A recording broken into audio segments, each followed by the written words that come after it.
between Rory and me. The departure from her home, the strange days we've spent together since then, before I discovered our new place, our hideout. I say, cheerfully, "Not long now, sweetheart. Maybe an hour or so. Not too much longer." Heather goes back to staring out of the window. Where did she learn this patience of hers? She's always been so self-sufficient, so able to retreat into herself and find everything she needs there. "Do you want a story?" I ask. "I can put a CD on for you."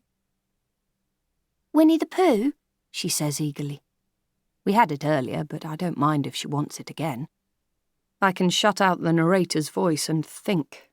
An entire CD can play and I won't hear a word of it. "Yes," I say, and push the button to start up the story. The music begins and Heather smiles. I watch the road, mile after mile disappearing under my wheels, hoping that where we're going is far enough. I'm in a hire car.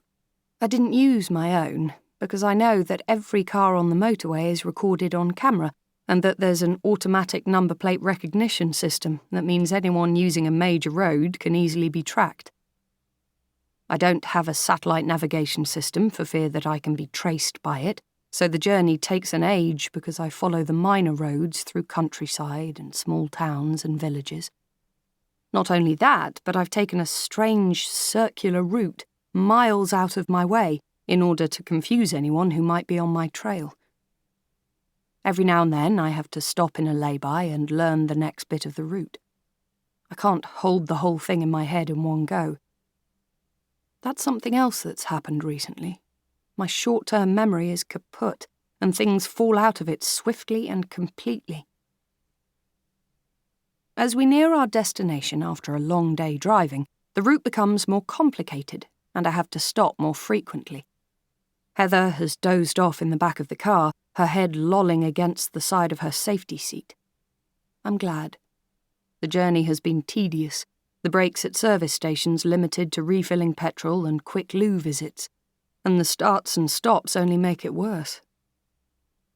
I'm muttering to myself, road names, the order of right and left turns, the exits of roundabouts.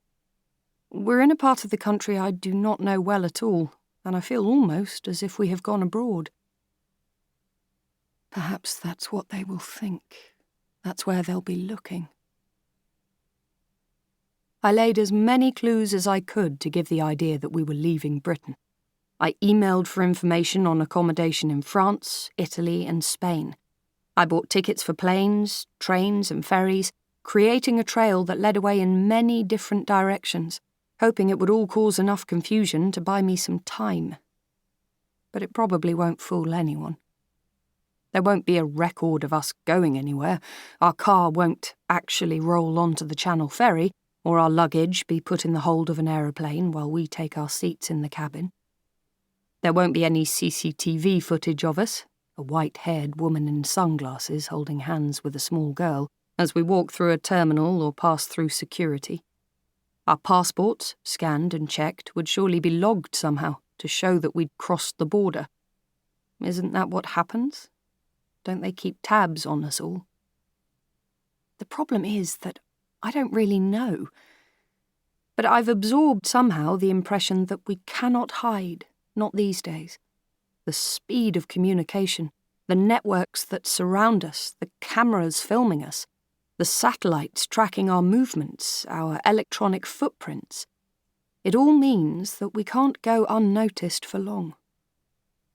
And when there is a child involved, there is no doubt that all those glassy electric eyes will swivel after us, the virtual hounds on our trail, sniffing for our scent, waiting for us to flag our presence with one inadvertent touch of a button. Which is why I needed an accomplice. "You have to help me," I said urgently, commandingly. I'd never spoken to Kaz like that before, and she gazed at me, afraid, cowed by me. There must have been something in my expression that told her that things were different now. I'd been ministering to her for years while she got over what happened with Philip. I was always there.